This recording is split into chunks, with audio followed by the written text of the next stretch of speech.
Hey, I'm Spencer. And I'm Britton. Since 2011, Buckethead has released 288 albums in his Pike series, and we're going to listen to them. 3 at a time.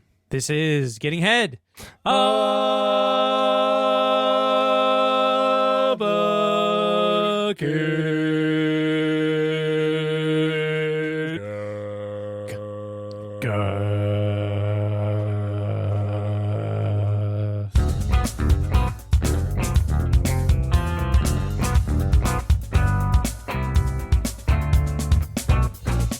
Welcome, bots, slogs, friends, and bucketheads. This is episode 30 of Gettin Head, a Bucketcast. We're into the dirty 30s, baby. Dirty 30. Oh yeah, and to answer your question there, 288. I think I've been counting it incorrectly. Oh no. Because there's some stuff, especially on the Wikipedia, that's just incorrect information.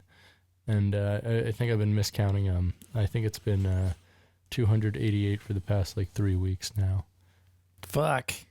Yeah, I was going to say, I feel like the last episode we did, it was 287, so This is a surprise to me. I mean, it's nice. It's a nice surprise. Yeah. It's a surprise nonetheless. It's all good. It's all been done. Ooh, ooh, ooh. Hey, Britt, what's up? Not a whole lot, hanging out, gearing up. I'm going to be going to Rhode Island for 2 weeks. So, have you ever been to Rhode Island before? Let me answer your question with a question. Why the fuck would anybody go to Rhode Island? That's a really good point. I'm going because my brother lives there now, but I haven't been there. He hasn't lived there before, so that's the answer to your question. What do you got planned? What are you going to do? I mean, obviously hang out with your brother, but he's graduating, which is cool. Parents are going to meet up with us there. I'm leaving on Saturday, and then I think my parents are coming in later in the week, Thursday or something like that. So nice. We're just gonna hang out, watch dumb movies, do stupid food challenges. You gonna hide a bunch of weed and drugs in your butt to take them to Rhode Island? No, I don't have to put them in my butt, dude. Not anymore. I just put them in a shoe and throw it in my Not bag. Anymore. Yeah, no, and the thing is too, I'm flying into Boston, and Massachusetts has legal weed, so I can take all the weed I want because it's legal state to legal state. Awesome. Hey, here's a story. I remember this story really vividly because it blew my mind and made me laugh a lot. Mm-hmm. But I remember when you moved from Alaska to Colorado, and you wanted to bring a bunch of weed with you, so you bought a bunch of weed. And you rolled it into joints, and you hid the joints in the battery compartment for a dildo to travel with it. Or at least that's what you told me. Right. I did do that. And it worked, right? 100%, yeah. It's a clever solution. What are they going to do? Open up that dildo. Yeah, right? They're not going to do that. You don't want to. No fucking TSA person's touching a dildo. That ain't happening. We're not paid enough for that. That's gross. Exactly. Oh. I mean, at least that's what I would say. Indeed. Yeah. Mm-hmm. I say, take this job and shove it. Take this dild and shove it. Hell yeah. I'm a big fan of dild. In reference to a dildo. Yeah. I like to think that dildo is one of those words that the plural is just the same word, like moose. Dildo. And then when you're referring to a singular dild, you can call it a dild. I like dildi. I think that's Dildopolis, actually. Dildopolis is good, yeah. Dildonanus. I don't know. What's the Dildonymous Bosch? That's a joke for no one. Cool. Well, that's rad. I'm stoked for you to go to Rhode Island, just because that seems like it will be fun. I think so. I'm gonna get some episodes squared away. Good enough for us at least through the 22nd of this month, which will be good. What do you mean of next month? Yeah, next. Well, I mean, to the listeners this month, if you're listening to this fresh off the line, I don't know. There you go, fresh out of the oven, the pod bucket oven. I don't know. I don't know either. Sure. Yeah. Sure.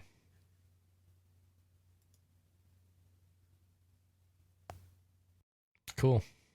What's up, dude? What's up with you? I don't know. Good job, Britt. I've been thinking a lot lately about. I've been thinking about changing my last name. Interesting. Yeah, because tell the listener. Yeah, for the listener. My last name is Hodge. Hodge is the last name of my biological father, who I have never met. I'm 32 years old. My father has never reached out to me, and as a result, I'm a little, let's say, not stoked on him. He seems like a piece of shit, and like I just really don't care. And so I've been thinking lately, it's just kind of a bummer, like a shitty bummer, that I have this last name of this person that like I have no connection to at all. And I just think, like, as I am an adult, I can pick whatever the fuck I want to be my last name. So Spencer Mustaine. It's on the table, baby. Or Spencer Head. Spencer Megalunch. Spencer Megalunch Head. Thank you very much. Megalunch Dash Head. Get a hyphenated last name. Yeah. I was thinking, like, what if my last name was just Thrash? That would rule. Spencer Thrash. It's very on brand. Yeah. Or I mean, how about new metal? or just Biscuit. Spencer Biscuit would be sick. That's pretty sick. Sick. I like that. Ooh, how about this? How about the leader? So you'd be Spencer the leader. Or just my last name can just be Gifts. Oh yeah, Spencer Gifts. That's good. I like that. Dean Norris would like that. Oh yeah. 100%. But that's what's been on my mind. You know, I'm thinking about it. Like, why not? What if I got to lose? Like, I could just do it. True. Fuck my dad. Dude's a piece of shit. Yeah. Hey, if you have a shitty dad like me, fuck that guy. Like, don't even care about it. Yeah. Jerk. Hell yeah. Yeah.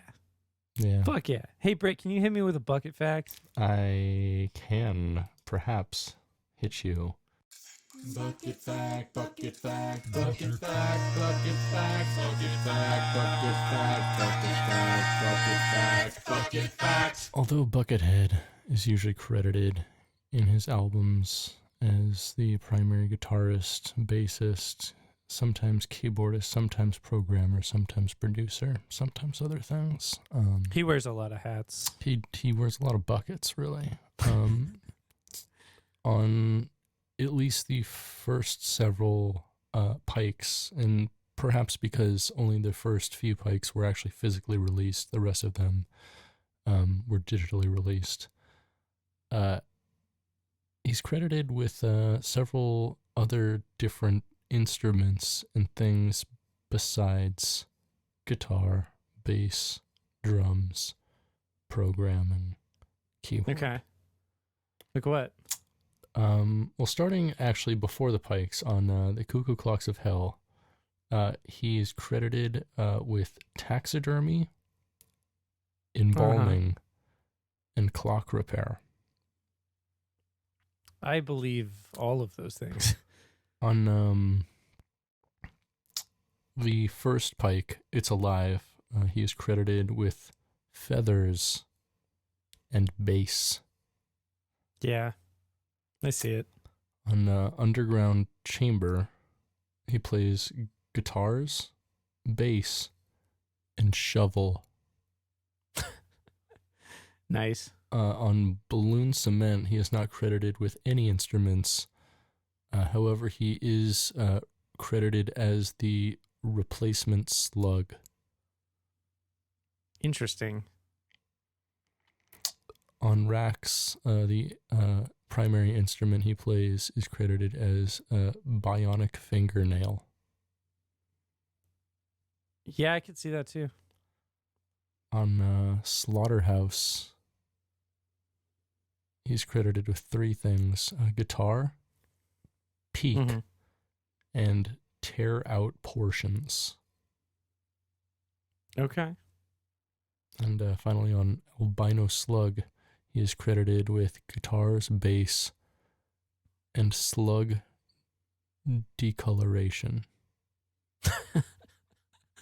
That's an interesting role right there. Yeah, so that's... I like to hear that. That's all the many instruments and roles Buckethead has played on his albums.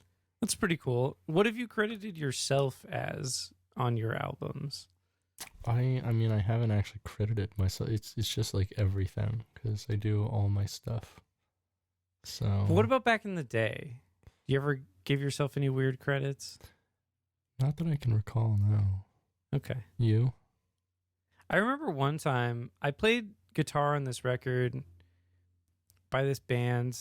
We don't need to talk about who the band is. Back in like 2013, and I played some guitar on this album, and in the liner notes for the album, they were like, hey, you can like, whoever you want to thank, you know, we can give you a little spot because we haven't created that part of the record yet. And I was like, cool. And I was like, I could only think of 2 people to thank. So I was just like, cool, yeah, how about those 2 people? That's cool. And then they like went and got the albums made and everything. And then afterwards, they were like, why'd you only think 2 people? Why didn't you thank us? And I was like, wait, what? And they were serious. And I was like, wait, why would I thank you?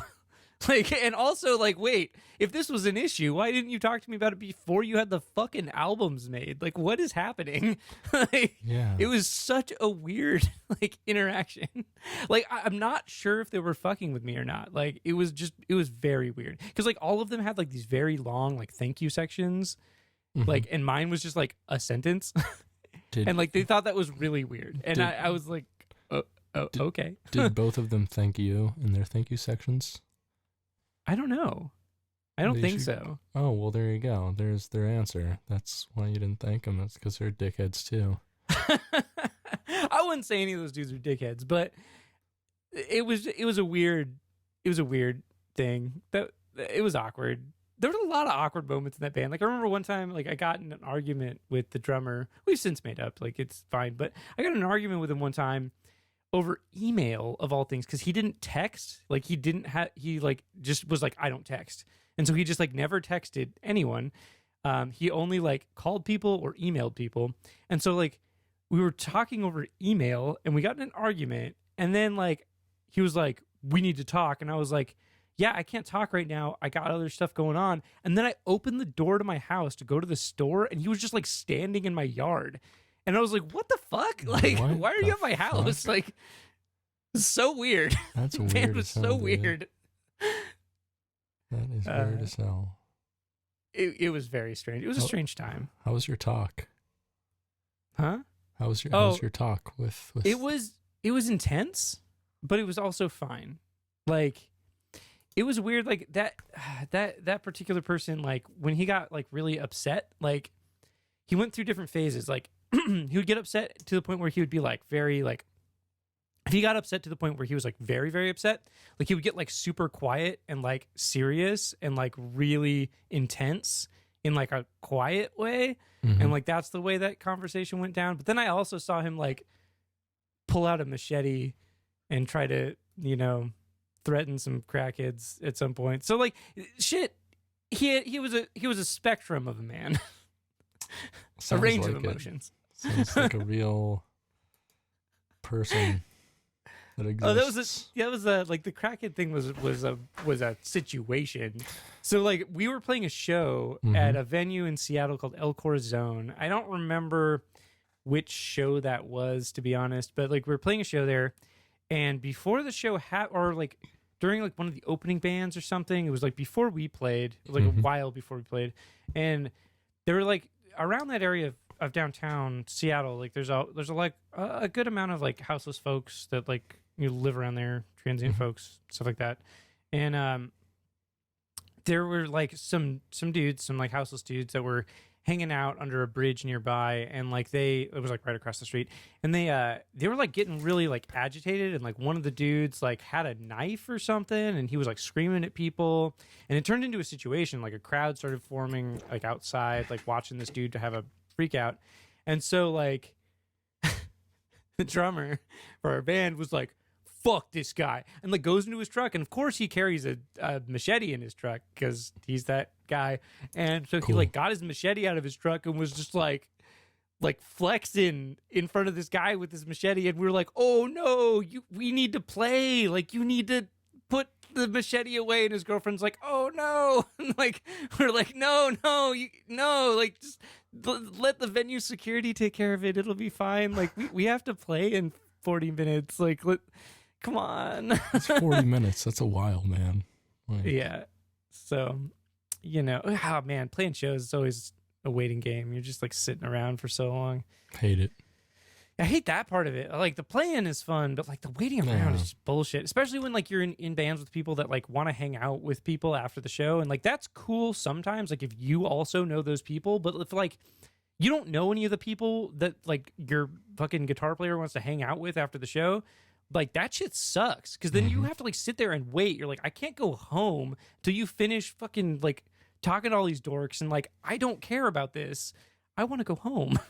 And it sucks. So that's a bad time, but shows are fun. I miss them. That actually kind of goes to the point that like it's always best to be in a band with like-minded people as far as like nightlife and stuff goes, because like especially if you're like sharing transportation in any way. Like if one person wants to party after the show and like you have any members that don't, it's uncomfortable automatically for like everybody.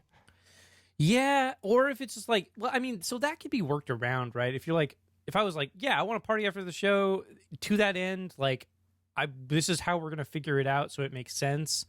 Like you can do that if you're enough of an adult, you know what I mean? But like that's not the easiest thing for every person. So you do end up in those situations where somebody's just like goofing off and you're like, this sucks. You're making this bad for everyone. Goofing. A straight goofing. Goofing your gherkin. Oh. Hell yeah. Hell yeah. Yeah, goofing your merkin. That's a different podcast. It is. Yeah. A merkin lunch. Fucking facts. We listened to 3 more Pikes this week. We did. Pikes 88, 89, and 90. Red Pepper Restaurant, The Time Traveler's Dream, and Listen for the Whisper, respectively. Respectfully, indeed. Yeah, we did. We listened to those Pikes. Heck yeah. Pike 88, Red Pepper Pike 88. Restaurant. Yeah. Divided. I like the name of this one Me quite too. a lot. And it's Like, also no tracks on this one. It's just divided into 4 different levels. So I imagine this is a 4-story Red Pepper Restaurant. I like to imagine that Buckethead was just like at a Chinese restaurant and he just saw like the red peppers next to like some of the food, indicating spiciness, you know what I mean? And it was just like, yeah, Red Pepper Restaurant. It was like, oh yeah, a restaurant where literally everything has like a spiciness rating next to it, because like everything there is spicy as fuck. Yeah, that's the vibe. Yeah, I like this album a good bit. It was very interesting and like had a very inventive use of the guitar, whammy throughout pedal. the album. Yeah, lots of whammy pedal. Yeah, he like more played the whammy pedal as an instrument here than the guitar itself. In that, like, a lot of this album, he's just like literally like scratching either his fingers or a pick against the strings, and then using his whammy pedal to create tones, of which he does pretty creatively. He does. Like, he does it well. A lot of sounds here. Yeah, and I think he might have pulled this out a little bit here and there on some of the earlier Pikes, but he hasn't done like a full song of it, much less pretty much a full album of it. And I mean, this is a proof of concept. Like, it's pretty cool. Well, it's almost a full album of this. Almost, and that's why I said almost, because the last song, is Level 4, is just totally different. It's super mellow, but it's also like, it's a great way, I think, to end the album. It's it pulls everything together. It's the rug that pulls the whole room together. It's real nice. Like, the whole thing is hectic. Nice. And then he just gives you a little piece of Oasis to close the album out. It's real nice. Yeah, it is nice. One of my notes just says, whammy nonsense, but fun. Yeah, like it's pretty good nonsense. Like, yeah, it is good nonsense. It's definitely like much more palatable than some of the like really, really like shred heavy albums, or some of the like funk ones where it's just like he does like whammy stuff, but it's just like a very familiar feeling like funk sort of thing. This was a little different, you know? I liked that. And that last song is cool because it's just, you know, him doing like mellow melodic guitar, which is cool. I like it when he just changes it up, you know? It's like it's also cool when he does like a very like consistent, like thought out thing in a record, which he does do that like a lot. But yeah, you know, it's also fun when it's like you're like, oh, this is just gonna be him doing this kind of a thing, and then he's like, nah, I'm just gonna do this instead. Right, and it's like, oh, cool. Like the whole album is like very consistent up until that point, and I actually liked that he broke the consistency because I don't know, like another song of that maybe wouldn't have made for the strongest. Exactly, it would have just been like a little too much, I think. Yeah, I could see that. But no, it was good. I enjoyed this a lot. I'd say this is definitely a better than average Pike. It explores some new space. It's not too repetitive. You know, it's got some cool ideas. Some cool ideas, for sure. Yeah, it reminded me kind of some of the earlier Pikes when he was doing a lot more stuff with effects. Like Pike 2 Empty Space or Pike 4 Underground Chamber. Yes, Underground Chamber for sure. Yeah. I mean, it doesn't really sound like Underground Chamber, but it's like a similar kind of vibe. Right, exactly. It's like effects funk. Yeah, which I think is pretty cool. Sure. I thought this would be a great soundtrack to a 4-story red pepper restaurant. I mean, can't argue there. It's in the name. Can I lay one on you though? Please hit me. So it is a 4-story concept red pepper restaurant in that there is a set tasting menu, right? And each story is like 1 or 2 dishes off that menu.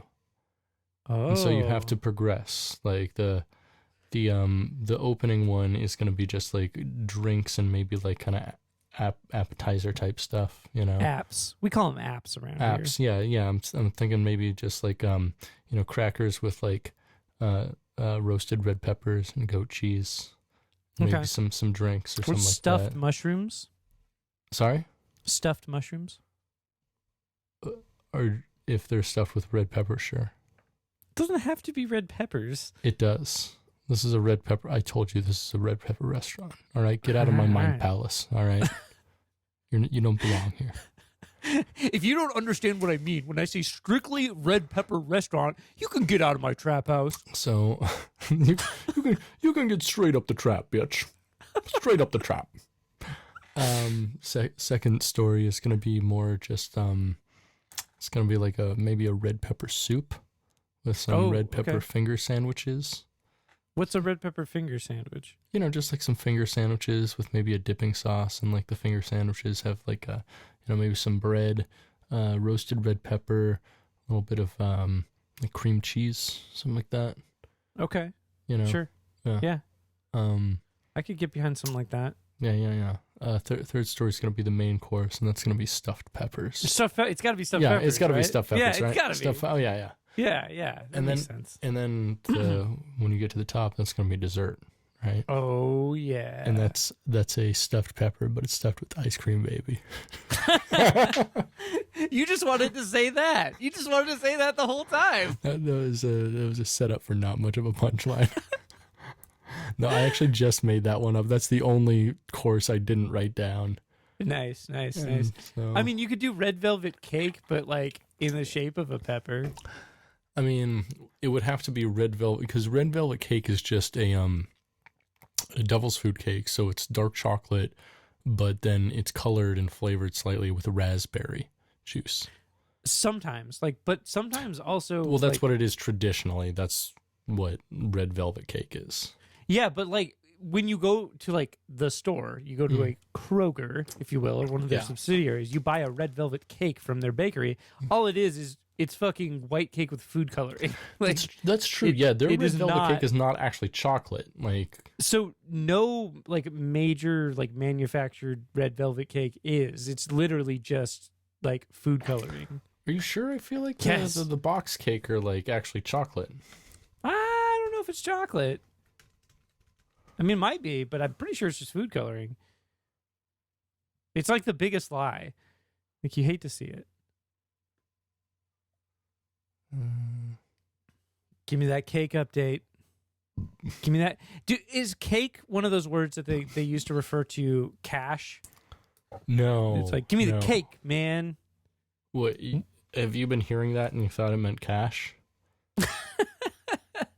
Please tell me that's a thing, because I love when people like get modern like slang twisted and they're like, oh, it definitely means that. I'm like, you have no idea what anyone's been saying, have you? Like, dude, people have been sending me memes lately that I don't understand. Do you know what cake means though? In the modern context, there's a slang. That's a slang word. Cake is definitely a slang. No, I have no idea. Oh, it means like booty. What? Or ass. Like, I don't know. It started a while ago with like, eating that cake. It was a thing in hip hop and whatever, like eating ass, eating cake. Like, you say it like those two things go together, but I don't fucking see the connection. I don't know. Someone made the connection, and it's just been there for the past at least like 6 months. Cake is meant like booty. Okay. So like whole? Sorry? Like whole. Well, like you're talking about the butthole. The butthole, but just like booty in general. Like booty is in like the context of used like, oh, I'm gonna get that booty. Like I'm gonna have sex with that person. Like I'm gonna get that cake. Like means like I'm gonna fuck that person. Like okay. Or like, hey daddy, you want this cake? Means like, hey, you want to fuck this? That kind of thing. Like. All right. Yeah. Okay. I've never heard that. No. Well, I've never seen that used either, actually. That's surprising. Okay. Well, you learn something new every day. You know what? I learned one recently that like just shattered my mind because I've never seen it before, but apparently it's extremely popular. Mm-hmm. And like somebody made a reference to this and I was like, what? And they're like, wait, what? And I was like, yeah. And then they sent me the hashtag for the thing. I'll tell you what the thing is in a second. But then there's like millions of posts for this. It's apparently a super common thing. But like MCM? Man Crush Monday? Yes. I've never heard of that. Are you serious? That has literally been a hashtag for longer than I've been on Instagram. Probably for like 6 years now. It's not only have I never heard of it, I've never seen it. Well, like I've never once seen that. Have you ever heard of like WCW, like Woman Crush Wednesday?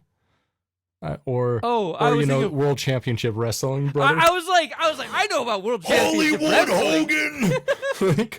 like, I have played video games for a long time, sir. Like, do understand? I know about World Championship Wrestling. But no, I've never heard of WCW though. That one I've never seen. Yeah, Woman Crush Wednesday, and then there's also like. Man Crush every day, Woman Crush every day.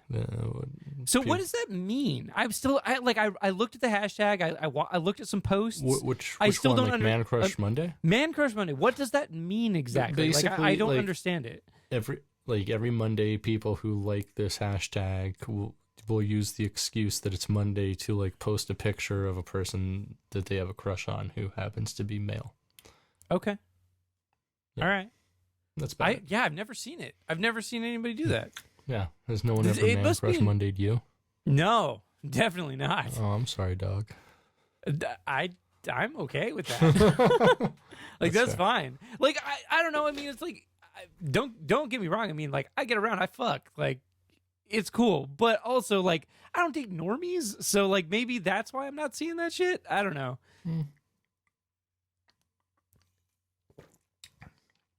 Fair. But I don't know. Like, even with, like, okay, so I do follow a lot of normies. I have a secret account that I use for work stuff, which you are not allowed to mention on the podcast, and we've talked about this. So because the whole point of that is to just follow the people I work with. Like, that's it. And, like, they're like the most normie motherfuckers that exist. Here's the deal. Like, I mean, the people who listen to this podcast, first off, don't care. And second off, aren't the people you work somebody's with. listening to this podcast? What? Yeah. Yeah, they're like, you know, I'd be surprised if they even have the internet. You know, I feel like this is getting, like, bootlegged onto a cassette tape and played, like, in the streets of Bulgaria. And that's it's like protest music against the government. Yeah, it's like, Viva las Buckethead! Get head. It means a blowjob. We make insults to government. Yes, Vitaly. Yes, we make them get head. You know what I say? Yes. And then they be sucking each other's penises. Thank you, Vitaly. This Adidas tracksuit very warm. It's funny because no one can see this, but you are literally wearing an Adidas tracksuit right now. I am, because I am Eastern European, and it also makes this cool frame. It does make a cool frame. I like that. That's nice. But yeah, that was a learn for me. I shared a meme about that Fireflies song by Owl City. You know that song? No. You do then. You know that song. Sorry, I ain't no brown coat like my dad. Anyways, that was a great description of your red pepper restaurant, Britt. Yeah, wow. So we just got through one album. Great. All right. Cool. We also listened to Pike 89. The Time Traveler's Dream. Perfect. It's When was that released? It was released October 28th, 2014, so just 4 days after Red Pepper Restaurant. Okay. All right. So before we talk about this album, somebody in the comments for this one said that this was a reference to Futurama, and I couldn't verify that. I don't think it is, but I could see that also. I bet Buckethead is a fan of Futurama. Yeah, at the same time, like, The Time Traveler's Wife was a recent movie at that point, right? Yeah, something like that, probably. That sounds right. So it looks like it was a 2009 film. So I don't know. It could have been that too. Could be. Or it could just be like Buckethead thinking about time travel, bro. Like, I don't know. I don't care. Yeah, very true. But it's interesting. Yeah. Think about it. If you know that is actually a Futurama reference, send me a message on Instagram. So this album is split up into 9 different channels. Channel 1 through 9. And honestly, this feels like 2 different albums to me. Channels 1 through 4 have like a lot of like clean guitar with a lot of delay, like very harmonic type bass, a lot of synth atmospheres, and some sparse drum backing. Starting on channel 5, I believe this actually becomes what I would consider Buckethead's first black metal effort. What? What are you talking about? Straight up, channels 5, 6, 7, and 8 are black metal. I do not see that. Okay, and I'm going to explain this in a way that I think you might understand. So, okay, they're black metal very much in the way that a lot of the kind of how do I explain this? A lot of bands that are described at their core as black metal, but are sometimes black metal, sometimes not. Like, you know, like your Alcests, your Akercock, stuff like that. oh yeah, he embodies all of the things that those bands do have here. Like, he's doing a lot of like very large, like clean, dissonant, often like bar chords. Like, given vocals, this would definitely be considered black metal, at least like the second half of the album, except for the last song. I don't know. I mean, the last half of it reminded me more of like sludgy stuff. Go ahead. Yeah. Can I actually like play this real quick? Like, at least the thing that like made me realize I think this is black metal. Okay. 1 sec.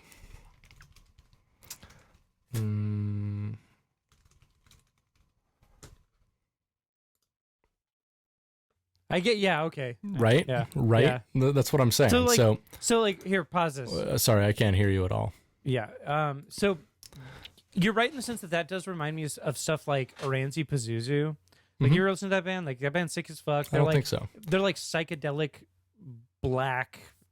They're not really black metal. They're like psychedelic black metal influenced, like avant-garde metal. Right. And so I wouldn't say what he's doing here is like strictly black metal. No, but it's obviously like not raw black metal, but it's definitely like. But yeah, in the context of something like psychedelic black metal, atmospheric black metal, like yes, something like this with black metal vocals over it, yes. Right, exactly. Right. Like if I went like la, la, for like 2 seconds over any of those songs, it would automatically be a black metal song, which is like you get those really croaky vocals. Like the fucking Inquisition, like blah, blah, blah, you know, that sort of shit. Yeah. It's cool. Yeah. Well, Inquisition isn't cool. That guy had child porn on his computer. We don't like Inquisition. He's the Jeffrey Jones of black metal. What? I don't understand that reference. Jeffrey Jones was the principal on Ferris Bueller's Day Off. Oh no! He got. I believe it. He was a creep. Yeah. I mean, I watched Ferris Bueller's Day Off a lot. Like, thinking about that dude. Like, yeah, he's a mega creep. 100%. Yeah, I mean, not as creepy as Ben Stein, but Ben Stein's a fucking perv. You know, that guy gets up to weird fucking shit. Like, I bet he's into diapers. Hell yeah. He's into Win Ben Stein's diapers.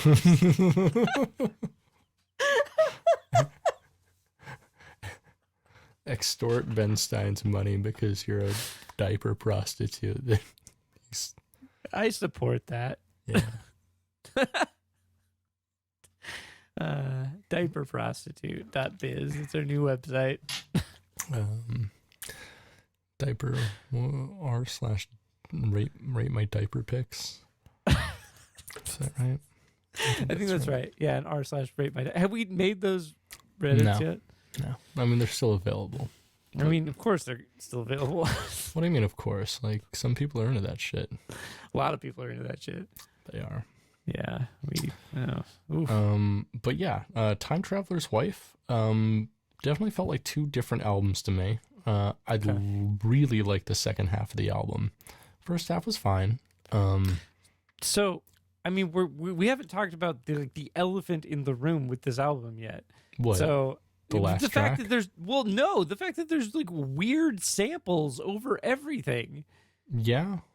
So like this album is unique in the sense that like, okay, so musically it feels like a Pike. Like there's nothing like super unique about it. You know, it's just like it's although the second half is like kind of black metal where he hasn't really. Is. Yeah, I guess he hasn't explored this much space in dissonance unless it's just been like absolutely chromatic shredding up until this point in the Pikes. Sure. I mean, there are definitely some albums like that one record that we listened to on the Monty podcast where there was a lot of Megadeth sounding riffs. That one was also like dissonant in a way. Yeah, but it was like more speed metal-y, like chromatic. Yeah. This one is like intentionally a ton of tritones, a ton of flatted fifths, which he doesn't necessarily really ever do. Yeah, like usually the flatted fifths he does are accidentals and not like actually part of the chord he's playing. Sure, yeah. Oh. Yeah, but like the weirdest part about this whole album is that like, there's these weird samples of just sounds. Usually they're not like vocal samples or anything like that, or usually of anything that's like you can recognize what it is. It's just like weird sounds that have a ton of reverb. And they're mixed in a way that they're super present in the mix. Like I kept thinking that weird stuff was happening around me because I was listening to it in headphones at work when I was listening to it. And like I kept thinking like weird shit was happening around me because like the way that it's mixed and like these weird like reverby samples over the music and like it made me uncomfortable in a lot of it. Like, this isn't a knock against it. It's just a weird fucking album. Right, but it was, in that way, it was a lot like the earlier Pike's Pumpkin. Yeah, I was reminded by Pumpkin a lot. Like the sound. It's like Pumpkin, but with like music, like actual music. Exactly. And I liked that because it had that atmosphere that Pumpkin had, but also like an actual like vision to it and a consistency and actual like, musicality to it instead of sounding just like a, kind of a Halloween haunted house album. Yeah, though I feel like it really could be great music for a haunted house. It could actually be really good music for a haunted house, yeah. Yeah. But yeah, it's a weird Pike. I think that I would say this one is probably my favorite of the three. Like this week is so as well, yeah. This week is interesting. Like there's a pretty diverse mix of records here, and like this one is the weirdest of them. It's also the weirdest Pike I feel like I've heard in a while. So I would say like to that is a credit to this album for how unique it is. I don't know if I like it, but I respect it. Yeah, it's weird. It's weird. It has some cool riffs and shit. Yeah, and then track 9 is just like a keyboard melodica. Yeah, it's just like a noise song. Which I'm like, that's an interesting way to end it. It's not like as nice as like level 4 from the previous Pike, where it's like a really cool way to end it. It's just like, that's an interesting choice. It is. I think that this is a very interesting Pike. Definitely not one to be skipped if you are listening to the Pikes. Like it is, I think it is important. Yeah. It's a unique Pike for sure. If anything, it's definitely different from the other Pikes. Yeah, definitely different. Not my favorite, but different enough that I think it's worth listening to for sure. Yeah. Those samples are so weird. Like they it's are like pretty it's cool. like sample. They're samples that remind me of like doors closing or like things scraping along the floor or like things like that. Like or like chains. You know what I mean? Like those were the not necessarily the sounds I was hearing, but like that's like the mental images that I was seeing as I listened. Haunted housey stuff then. Haunted housey stuff, yeah, 100%. Like that's what it reminded me of a lot. So you think it'd be good soundtrack to a haunted house? I think it would, but I think it would also be so. One note that I wrote here was like, would be a good soundtrack to CBT. And I was thinking cognitive behavioral therapy, but also cock and ball torture. Hell yeah. I mean, what's the difference? I think if there was a sex dungeon in Buckethead Land, like this would be something they'd play in the sex dungeon. If there was a sex dungeon in Buckethead Land. Oh, yeah. Speaking of which, I have some interesting things to talk about during our next segment. Okay. Yes. Pike 90, Listen for the Whisper, released October 30th, 2014, just 2 days after the Time Traveler's Dream. Oh, shit. What's that? So that's interesting because October 30th, that means the next Pike we listen to is Buckethead's 2014 Halloween Pike. Are you ready for this? No. Sounds really intense. Okay. Well, we'll see. We'll see next week to the listener, but 3 days for us. 3 days for us. So listen for the whisper. Fine. It's fine. It is long form melodic soloing. It is. It's reminds me of some of the earlier Pikes, except like longer, basically. Yeah. Also reminds me of Pike 78 a good amount. The one he did for his mom. Yeah, thing. yeah.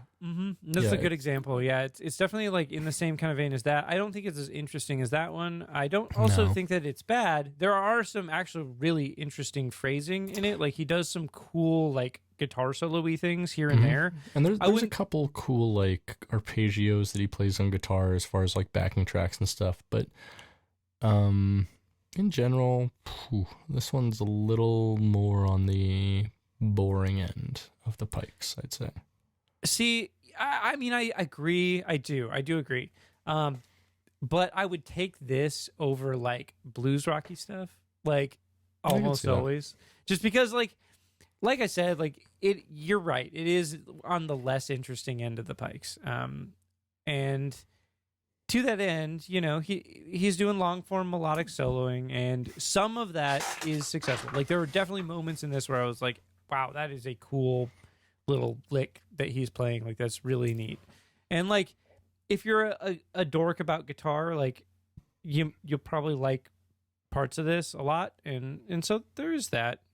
It's about what is expected for this type of pike. I don't know more, no less. You know what I mean? Fair. But yeah, I do agree on the less interesting end of the pikes. Yeah. The album art is cool though. Sorry? The album art is actually pretty cool. It I is like quite. the album art for this one a lot. Mm-hmm. Agreed. Yeah. Yeah. I think it'd be a good soundtrack to I don't know, like something kind of earlier in the morning, like for it's a soundtrack for like the prep cooks. Oh, yeah. In one You of the know bucket what? kitchens. That's funny that I was actually thinking something similar, like straight up. It sounds like food prep music. Yeah. I It's don't know. definitely like, yeah, it's like fine. It's driving. It's just like nothing crazy. It's not like line cooking music that's like nuts or whatever. Mhm. It's food prep music. Music Food to prep head. Prep head. prep. Uh, Yeah. head cook. Mm. Oh, there you go. Yeah. Head cook. That makes sense. Bucket. Bucket chef. No. No. Okay. Yeah. Hey, Spencer. What's up? Now that we've listened to the Pikes, you want to take a journey with me? I want to go on a magic carpet ride, Britt. Yeah, well, I can show you a void. Statements from the Bucket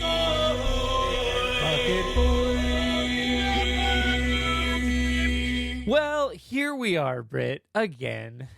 Here we We're at the part of the show where we speaking of dark recesses of the internet, Mm-hmm. let's talk about Reddit. No. So I went to r/Buckethead, and I didn't source a lot of content from there, but we have a little bit from there. And one of the things is a post you might have seen. Actually, this is a post from today. Okay. But it has a drawing here. We're not going to talk about the drawing too much, but it's a very anime style drawing featuring both Buckethead, a dark Buckethead, and what is presumably I Bootsy did Collins. see this today. I have a lot of feelings on this. Yeah, it's really something. But that's not what we're talking about here. What we're talking about is the title of the post, which says, I actually didn't grab the username here, so apologies to whoever that made this post. They said, I was practicing manga and had this idea. And then they're referencing their post to their anime Buckethead. And they said, would you read a manga about Buckethead? What kind of story do you think it should tell? Britt, you are the only person I need to hear from here. So, What kind of story would the Buckethead manga I have a tell? lot of feelings on this. First off, the user who did this illustration is a slunk_bot. That is a very bucket name. A very bucket name. And based on their illustration, I think they have a really good thing going here with their idea. Like, I love the idea of Buckethead versus a dark Buckethead. Yeah, Like that a is Buckethead exciting. with a black mask. I fucking love that idea. Yeah. Okay, so the for those who are unaware, in the image, the dark Buckethead is like an inverse Buckethead. So he has white hair and a black mask with a black bucket with blue lightning bolts on And it looks which is cool a as cool fuck. look. It looks is a so very fucking cool cool. look. And then he has like a chicken companion, which obviously makes sense to me. He should have like at least a chicken or two who like follow him and are a Yes, source for yes. comic relief. Uh-huh. It Oh, also yeah. has a Bootsy Collins, and I think Bootsy should definitely be in here as Yeah. just a character named Bootsy, who is like a base wizard who like you don't really know is like super talented or anything. You just think he's super goofy until like he has to like get into this musical fight, and then he just like beats the motherfucking shit out of whoever he's going against, because Bootsy Collins, as goofy as he is legitimately one of the greatest electric bass players of all time. Yeah, like I have images in my mind of like Bootsy as this like wizened, like, you know, older sensei type character. He is like, because he came up, like most people don't know that, like he came up with James Brown's band when he was like Shit. 19 years old. He got accepted into that band, and that was like at the time, like if you were a black musician, that was like the pinnacle of like where you got to, you know. And fucking goddamn, he's so fucking amazing. Yeah, And then for sure. after that, you know, his shit with Parliament and Funkadelic, like he's just like he like all of like Parliament especially was a very bass centric band. Mhm. And he was all of that. All of it. Him and Yeah. Bernie Worrell to some degree, and George Clinton to some degree, like were the entire backbone of that band. It was crazy. God, Yeah. he's so fucking good. But yeah, good. and then he's got some other characters who, I don't know, like I think it should definitely take place in Buckethead Land, right? Like, Yeah, you yeah. know, Or like- Buckethead is like the, you know, the owner and proprietor of Buckethead Land, like So- a theme park. Let me pitch something to you. How Yeah, about what do this? you How got? about like Buckethead is the guy who runs Buckethead Land, right? But Okay. like nobody really knows anything about him, much like real life. Yeah. And the story follows like a young person and a friend who managed to get into Buckethead Land and then witness the things that take place there, which involves like them meeting Buckethead, learning things about him, and then watching him face off against Dark Buckethead. Ooh, so I'm sorry to interrupt you here real quick. So in your version, then, like Buckethead Land is actually like a closed off place that's not Yes. really available to the public. It's just like Yes. it's a mythical place, and it's like gated up heavily. And they're like, oh yeah, they say this guy lives there. Like it's this abandoned theme park, and like sometimes the lights come on late at night, and the rides go off, but like no one knows if anyone's really riding them. And Yeah, so it's like a Okay. dark Willy Wonka vibe. yeah. I was actually gonna say there should be a lot of Willy Wonka in here, because I feel like I Yeah. mean, and he's alluded to it and used like Willy Wonka clips in his stuff before. He's definitely Buckethead is very Willy Wonka inspired, and I think like a dark Willy Wonka would be a cool vibe for this. But also like Yeah. you know, traditional manga does lead, you know, Buckethead is very weebish in a lot of ways, you know. And he has a really like striking image. Like that's one thing we don't talk about too much here, but like his presence is really something. Like It's he cool, has yeah. a very unique look about him. Yeah. Especially once he removed the KFC branding from his bucket and he just wears the white bucket. Like Yeah. it's a very like classic, it's a very iconic look. It's really something. And like Yeah. I think done in like a stylized style, like something like manga or just, you know, traditional comics, whatnot, you know, Western style. Either way, like I think that character looks really cool drawn. Like Yeah. so there's a lot you can do visually with that. Like it's already very visually strong, you know. So, Yeah, like I don't know. when I saw that post today, I actually like got excited a little bit, because I'm like, this is like seriously, if someone did a manga like of Buckethead, I would buy it just on principle. Yeah, right. I think it would be funny and weird. Like, I'm not gonna like buy it or something like on principle. Like I wouldn't like do that with like a Funko Pop or something. And there are like Buckethead Funko Pops, and I'm like, Wow, that's I did not know dumb. that, but that doesn't surprise me. That's dumb. That I is don't dumb. want that. Yeah. Fuck Funko Pops. I never want to own a Funko Pop. Did you know that they're made here? They're made in Everett, Washington. Are they? I didn't know Dude, that. the Funko headquarters is in downtown Everett, Washington. It's I did huge. not know that. Like They have you a- walk, like you walk by the that's- building. They have like Funkos like coming out of the building, like outside. It's like crazy. They have like giant life size That's Funkos. weird. Like Because they have a flagship store in downtown LA, like right next to like Supreme's flagship store. okay, yeah, you get your they're- Supreme, they're- you get your Funko. Hell Yeah, yeah, you get your yeah, it's Supreme like, Funko. Yeah, and it's right next to like fucking Golf Wang and like Stussy bunch of- probably. yeah, like a whole bunch of like fucking like really hype brands and shit from LA. Like Mhm. it's right there next to him, and I'm like, what? You know, that's what I think Yeah. of when I think Hype Beast. I think Supreme. I think Stussy. I think Funkos. Hell yeah, dude. Hell yeah. But I doubt Anti they're listening. Funko Funko but Club. if they are Reddit user Slunk Bot, fucking follow your dreams, yo. Make a Buckethead comic. That would rock. Like, do really it, yeah, hard. yeah. Like the art looks good. Like, Yeah. I mean, personally, I would want it to look as not weebish as possible, but I understand that it's manga. You know, that comes with the territory. Yeah. So, like, you know, make it good, make it you. Hell yeah, well, that's what we want to see. Oh yeah. What else you find on Reddit? Oh, we'll get to that. We're gonna go back to YouTube for a bit. Okay.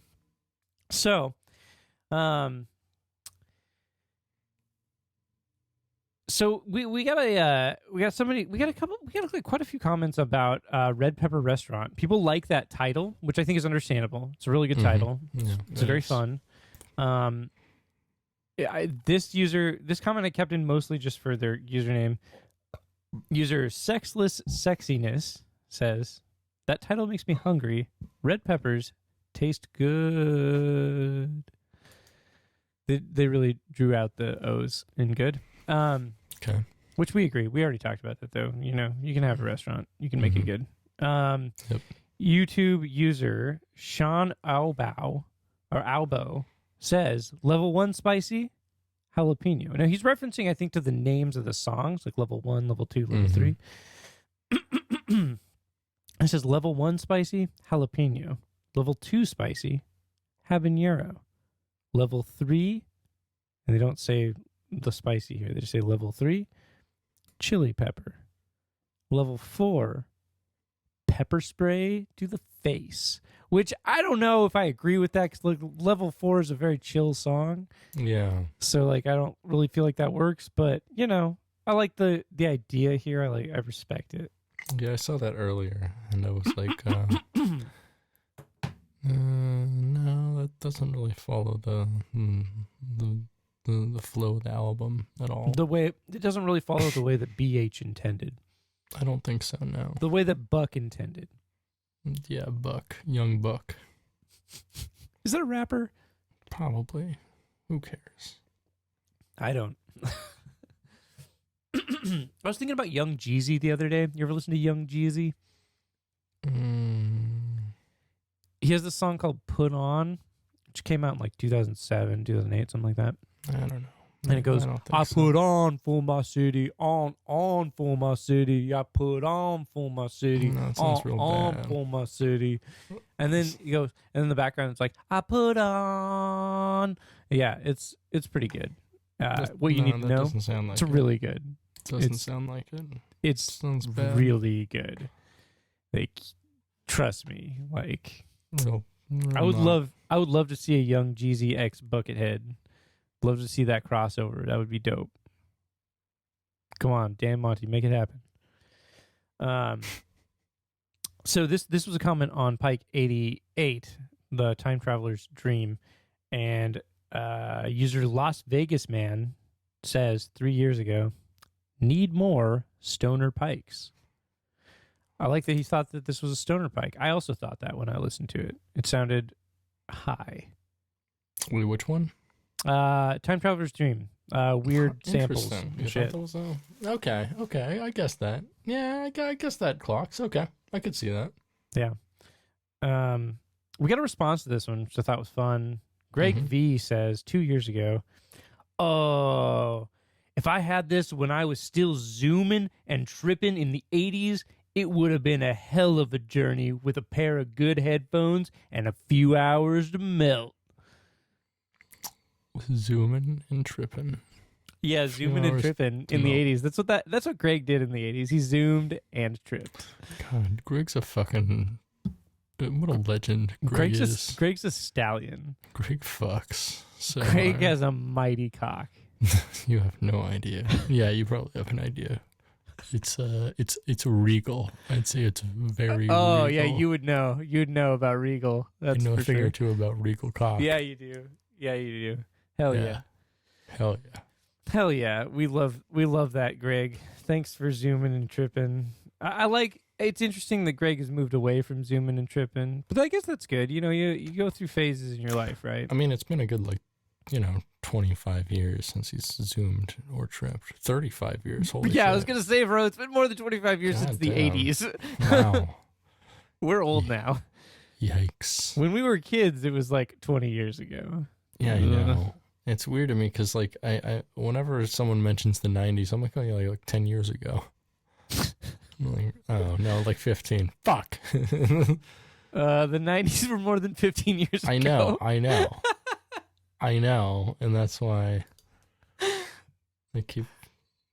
Yep. Did you know that if the Matrix was a human person, it would be old enough to drink alcohol in a bar right now? Yeah, I did know that actually. Actually, it would be older than 21. I think it would be 22 at this point. Yep. Yeah. Yikes. Mm-hmm. Tremendous yikes. Manowar's Warriors of the World will be old enough to drink next year. That's tight. Hell yeah, that's tight. Yeah, it came out in 01, yeah. In Europe, where it's much more popular, I mean, it's been able to drink for years. That's awesome. Christian Martinez says, 1 month ago, Monter talent. They misspelled monster, but I thought it was funny. No, they didn't. They're referring to Dan Monty and his Monter talent. Yeah, Dan Monty's Monter Talent.com. Yeah. I'm here for that. Monter Energy Drink by danmonty.com. Unleash the beast, baby. Unleash the bass, baby. Oh, that's pretty good. It's the bassist's only energy drink. Dude, is there a picture of Dan Monty on the internet? There's lots of pictures of Dan Monty on the internet. So for merch for the Bucketcast, check this out. We take Dan Monty's head, and we put it on a shirt with the Monster logo, and it says Dan Monster in the Monster font, and on the back it says Unleash the Bass. I love everything about this. It's just so stupid. This is the most stupid idea. I'm gonna have screen printing stuff now. I can not do this.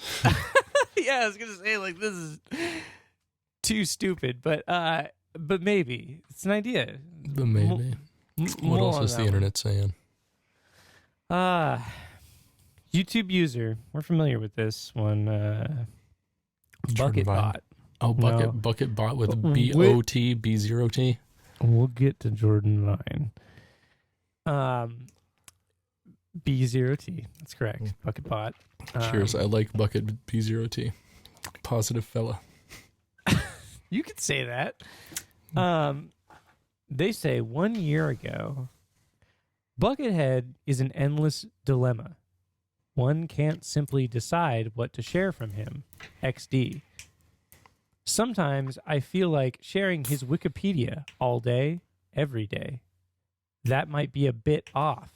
Or not. Sure as hell will not give him the deserved respect.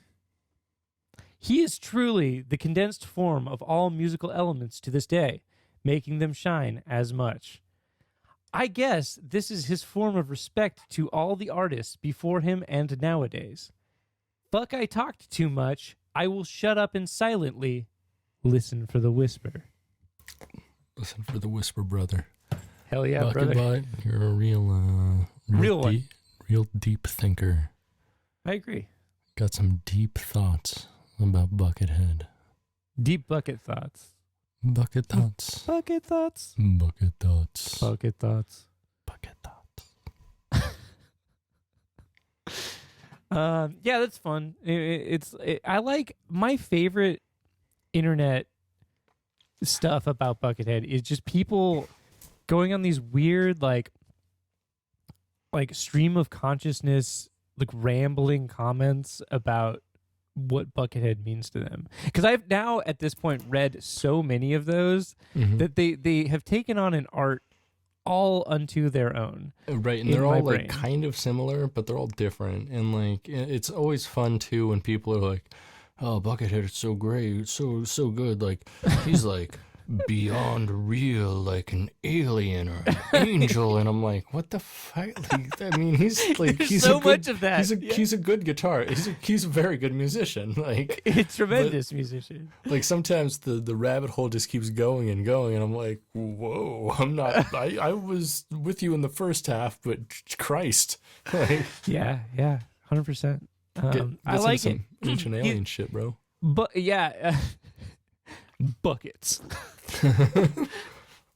It's like, we got to make that meme. Post on the Bucketcast account. Oh yeah, and I'll just put a fucking bucket on the dude's head too. Yeah, it is. That's easy. That's so easy. We're great at this. We gotta collab on memes more.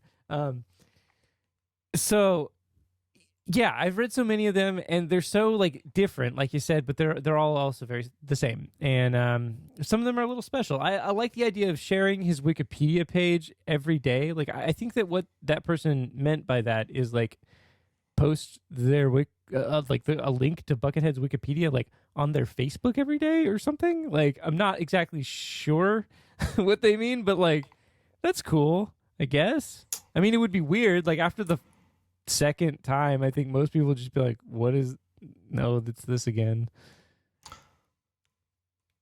Hello, it's this again. Oh, that's nice. I mean, we always love that. Yeah. You do you really not have that on your soundboard? No, I do. Okay, good. It's on my other soundboard. I have a Mega Lunch soundboard. Oh, okay. All right. That makes I love that so much. Me too. All right. Okay. So I ended up getting linked through Reddit to an article on ultimate-guitar.com. This article was about Buckethead recording for Guns N' Roses and the supposed stories that happened around that time relating to Buckethead. Mm-hmm. I'm going to read an excerpt from that article, and then we're going to talk about the comments. This one I thought was really interesting because, like we were talking about earlier, sex dungeons at Buckethead Land. Buckethead may be a more horny bastard than I had previously thought. I am still not sure. But in the article it said, the guitarist was ultimately harshly scolded by Axl Rose for watching hardcore porn DVDs inside the coupe for inspiration. Cool. Like, okay, all right. There's a few things we need to talk about that. Firstly, Axl Rose scolding someone for watching porn in the recording studio is amazing. Just the idea of that happening or having to happen. Right. Like, I mean, I feel like he's done some way dirtier dick shit than that. But a filthy penis, that one. No, I mean, maybe I feel like he's not a burrito dick level type of guy, type of rock star, but he's like, a taco cock.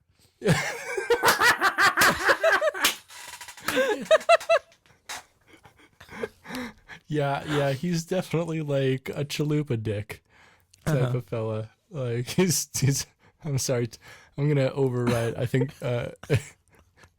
Axl Rose is a taco cock. It's gonna have to be the name of this episode.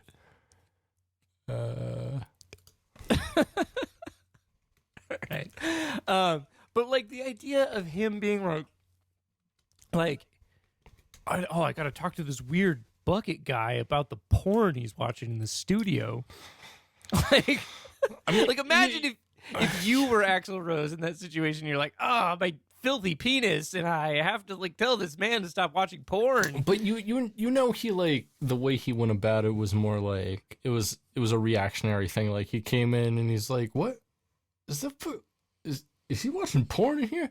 Hey man, what the fuck you doing watching porn, man?" Like it wasn't like he didn't come to him like, yeah. "I need to see you in my office."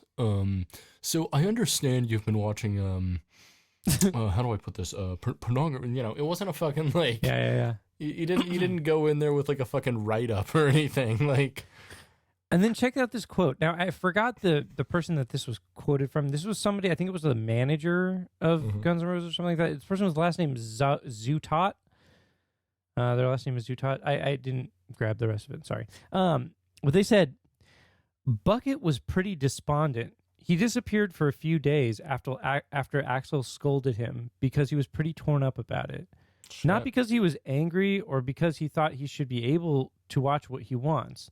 I think it was more because of the emotional implications that Axl brought up to him, that it wasn't right to be inspired by shit like that. Interesting. Which is really that lends a lot more like gravity to that story and makes me believe it a lot more, because that's like a weirdly deep insight to have about like a made up story. You know what I mean? Like that if that's the person like telling that they were there when that happened or whatever, that's interesting. I don't know. But that makes me think like, hey, Bucket fucks maybe. Maybe. I mean, Bucket's he's inspired by sexuality, so yes, yeah. Good. I'm glad that you did that like during the fucking podcast. God damn it!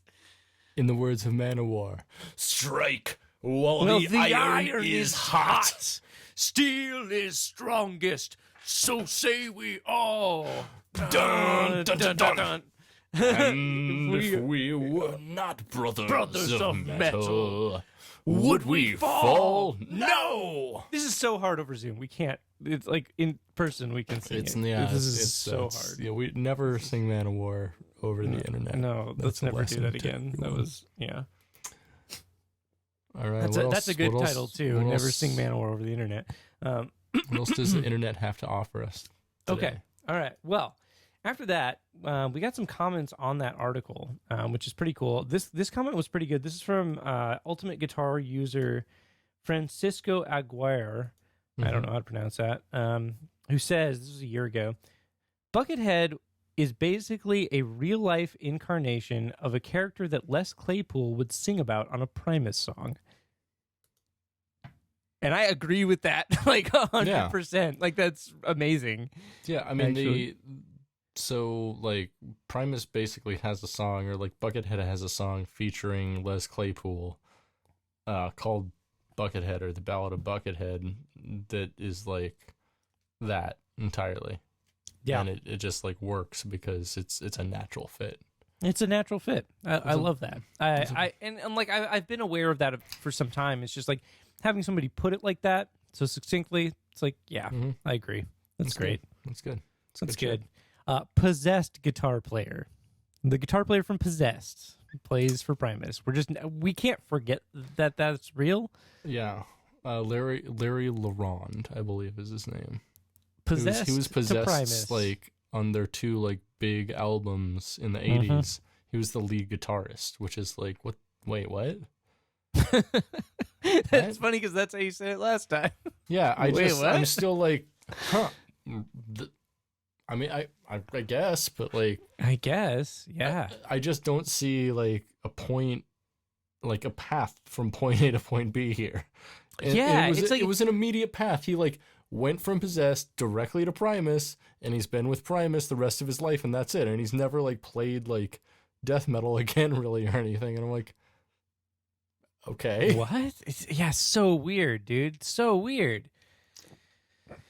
Super like, weird. I mean, I I know guess he's playing. like he like I feel like after like playing with Possessed for a little while, he was like not only like tired of metal, but just like music in general. So he's like, I'm gonna play something that's not exactly music, and so Primus happened. Yeah, and Primus was born. We Primus. are we live in a Primus.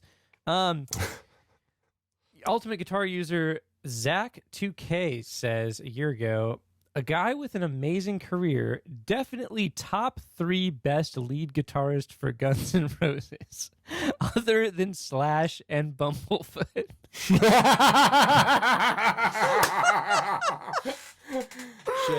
Can I write that? I'm gonna go ahead and edit that one and put it in the next section into bucket jokes, because that's that one definitely belongs in there, because that's a fucking joke. It's just such a non-statement. Like, I was so pleased to read it. I had to read it twice. It's one of those things where I was like, yeah, okay, yeah. Wait, what the fuck? What? Yeah, he's one of the best lead guitarists out of their 3 like actual kind of lead. Yeah, guitarists. he's definitely top three. Yeah, they've had 3 guitarists.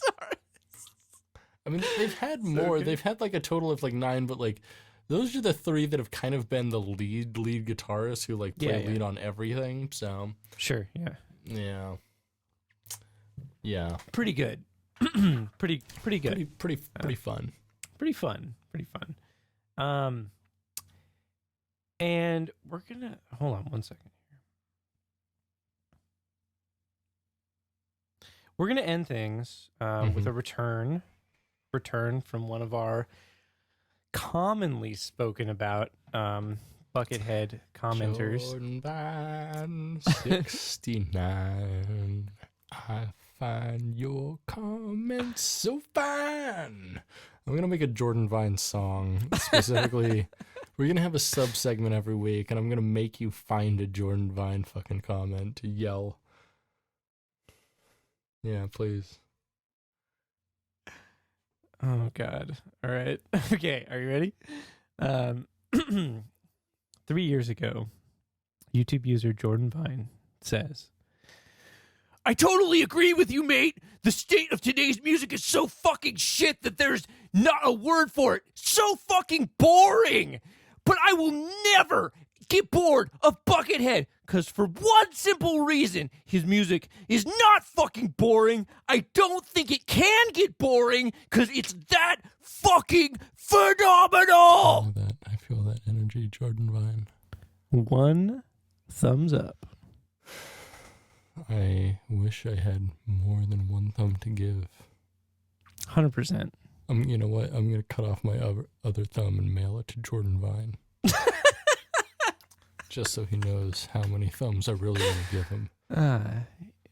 Love you for that. Thanks so much, Jordan Vine. 69. Statements from the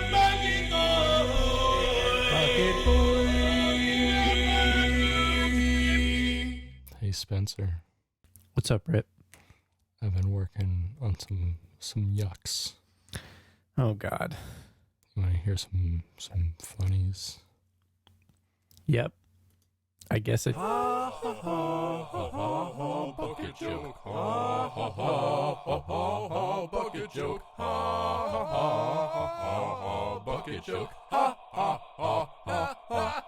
Bucket joke. It gets longer every time I hear it. Maybe. Maybe that's part of the bucket joke. There's a section where I tell jokes. Tell us the joke, Britt. What do you know what the range of a Les Paul is? 24.75 inches. Nah, it just depends on how far you can throw it. That's actually a pretty good joke. What chord sent Manowar guitarist Carl Logan to jail? B minor. A minor. Oh fuck. What do Eric Clapton and burnt coffee have in common? I don't know. Both are fucking intolerable without cream. I agree. How is Buckethead like an accomplished gardener? I don't know. He has a variety of hoes. What's the difference between Slash and the hatch of a British Vanguard class 14,000-ton submarine? I don't know. Top hat. Well, you can shut up the hatch of a British Vanguard class 14-ton submarine. Why did Buckethead put a boombox in the oven? Why? He wanted to make some hot tunes. He did. That's how he made the pikes. That's how he made pumpkin. Did you know Buckethead's hands have been in the Guinness Book of World Records? No. Yeah, I'm not sure how else he was supposed to open it up and read it. I hate that joke. Did you hear about this new female first dating app for boring guitarists who are into feet? I haven't, but I'm sure there's a market for that. They're calling it Bumblefoot. Whoa. Whoa. Wow, that's a reach. Great job. How do you stop Guns N' Roses' worst guitarist from driving? I don't know. Well, you slash his tires.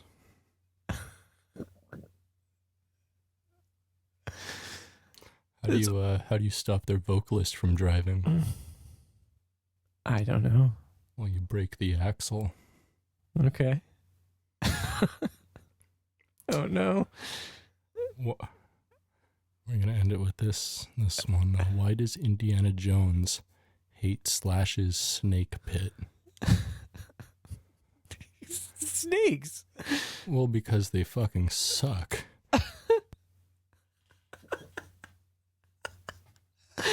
That was a great joke. That was perfect. Bucket joke. Hey Spencer, you got anything to recommend me? All right. Okay. I do, actually. Mm-hmm. It's a TV show. It's a TV show on Amazon Prime Video. It's called Invincible. Okay. It's really good. Is that good? It's a cartoon, right? It is. But what's interesting about it is that the episodes are 45 minutes long. Okay. And it is based on a comic book series by Robert Kirkman, the guy who created The Walking Dead. It's a long-running comic book series. It's been running, I think it's like over 1,000 episodes, or 1,000 issues by now. Wow. It's been out for a very long time, since like I think early to mid 2000s. I think is when it got started.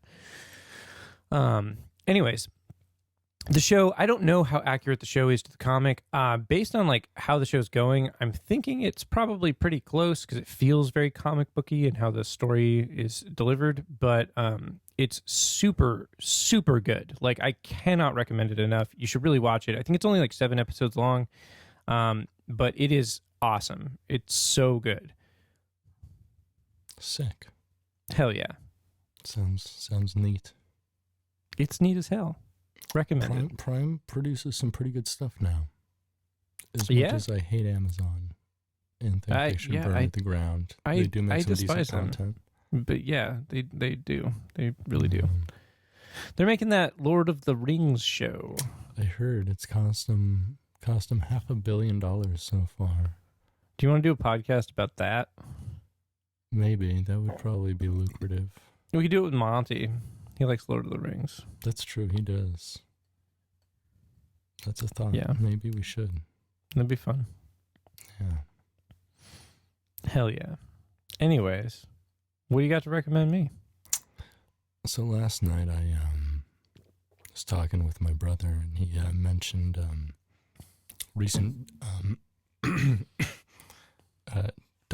documentary, I'm going to say, called Absolute Proof by Mike Lindell, You might guy. Yes, I've heard of this. My friend watched all of it and then told me about it, and it sounds insane. I watched all of it last night. Oh no! Let me tell you about it. Please. It's some goof troop ass bullshit. Like, it's some thoroughly debunked level ass bullshit. Yeah, just like completely fake levels. nonsense. Like, yeah. I mean, other than the fact that like there are a lot of things like in reality mixed into there. Like, yeah, a lot of the servers that like hold votes are on foreign soil and stuff. Like, the internet's decentralized. That's how it works. But they're using that like proof, like, oh, they hacked us because they have servers in Germany. Well, we've been hacked. I'm like, what? No. Yeah, like it's just like boomers don't understand technology, the movie, right? Right, but they do have people who kind of somewhat understand technology or like work in the field, and like one of the main guys they use is fucking hilarious. He is this fucking like Don Knotts ass goofy motherfucker who's like, well, I've been working in IT all my life, and what I gotta say about this is the cybersecurity, the white hat misses you. And I'm just like, I cannot stop laughing at this guy and just how ridiculous he is. And like, he's this guy who's like, he's always worn like a bow tie even when he was never required to. He's that type of guy. I know that type of guy. Oh, we all know. He's a college Republican. Gross. Yeah, but he's like, 90 now. And I'm like, oh my God, you're still a college Republican. And like, you've still never actually gotten laid, even though you've probably like raped your wife a few times. Whoa. Like, you've still never really gotten laid in your life. Hate to see it. Yep. Yeah. Well, that's great. Why did you watch the whole thing? I don't know. I was talking about it with my brother. I'm like, well, I'm going to watch that and report back to you on it. That's great. It was, I don't know. I like watching, complete and utter bullshit. Yeah, conservative media, because I like try to like get in their head and like understand what's going on there. And it's just a fucking like Mad Max ass wasteland of just like ass wasteland is a good way of putting it. Yeah, it's just like an ass wasteland of just like swampy buttholes you don't want to eat. Like, honestly, No.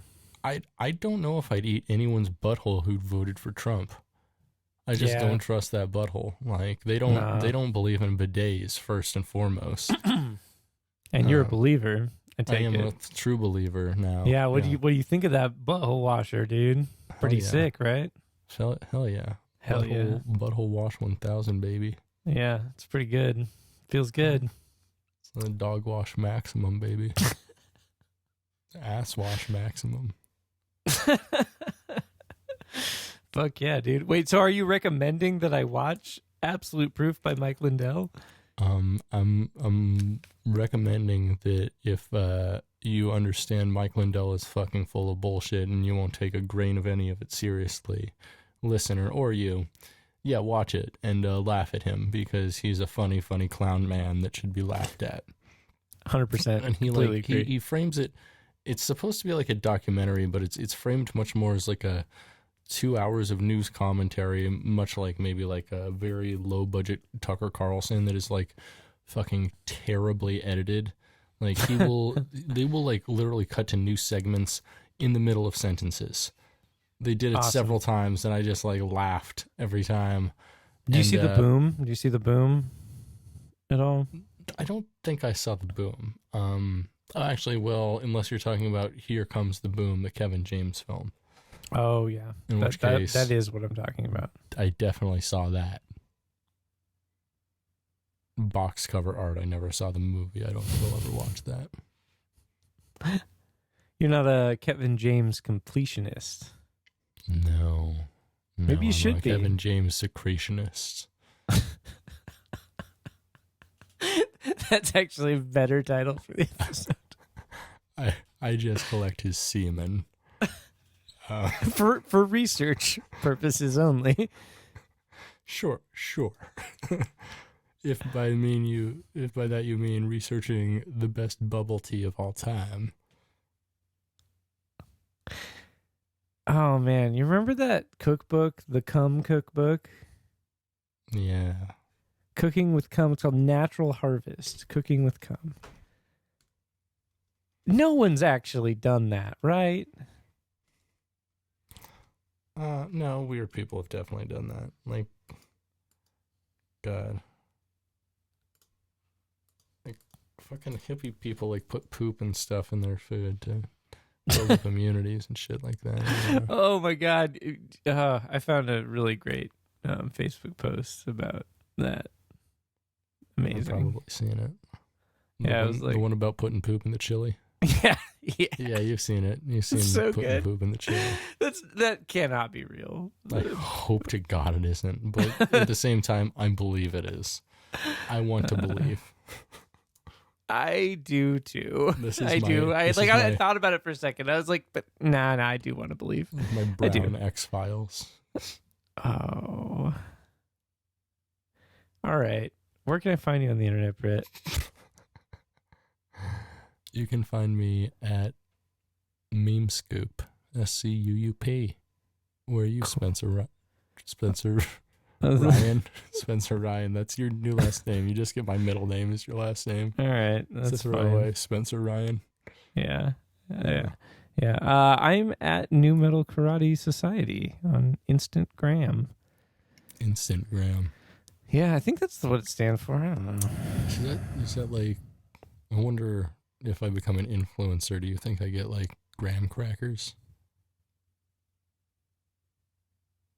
You're fired. You can't fire me. Yeah, you're right. I can't. I don't have the power. What do you? Yeah. What? And also, what are you gonna do? Talk to yourself about Buckethead? Oh man, there's plenty of people doing that on the internet already. I'm not gonna stand out.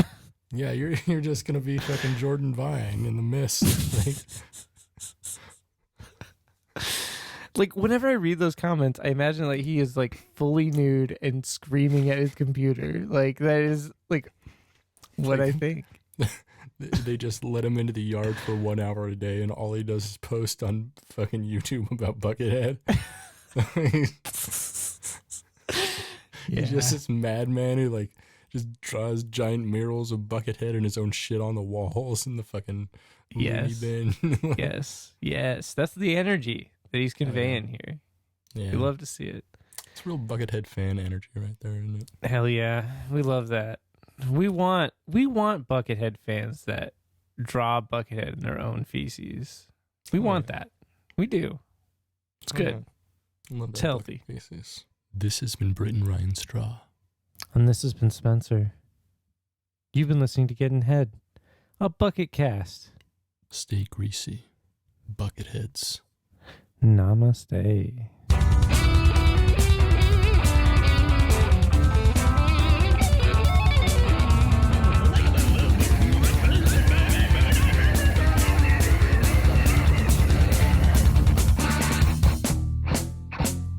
Do it to yourself.